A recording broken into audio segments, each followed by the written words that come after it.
Yesterday I talked about the first horror movie ever made, The Cabinet of Dr. Caligari, and today it's time to branch out and talk about the first vampire movie ever made, Nosferatu. Nosferatu, A Symphony of Horror. Man, that's such a badass title. From all of my research, Nosferatu is the first movie involving vampires ever made. But the dirty little secret of Nosferatu is that it's a big old Dracula knockoff. This movie was so blatant that Bram Stoker's heirs ended up suing the production company, Prana Pictures, and the Stokers ended up winning. Every copy of this movie was ordered to be destroyed. However, some copies survived, and they somehow managed to make their way over to America. Despite the fact that Nosferatu debuted in Germany in 1922, Americans didn't get to see it until 1929, 7 years after its initial premiere. And having seen the movie several times, I can safely say that the Stokers definitely had a case. This movie is essentially Bram Stoker's Dracula with literally just names changed around. Instead of Count Dracula, it's Count Orlok. For Jonathan Harker, it's Timothy Hutter.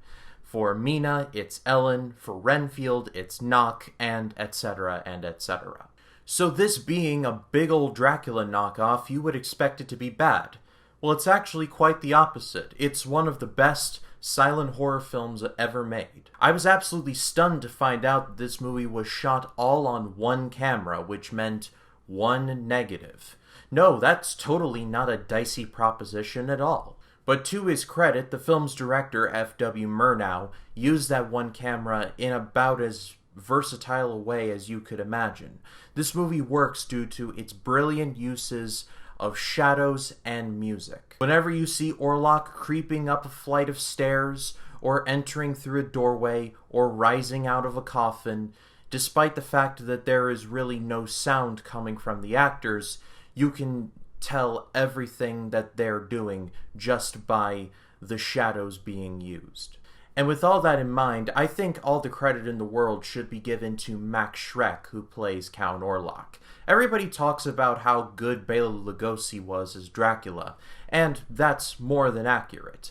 But Schreck absolutely owned this role from scene one. Orlok is a deformed monster of a man with a bulbous head and long fingers that follow him everywhere he goes. I can just imagine how audiences in 1922 must have reacted to seeing this deformed man walk into the room.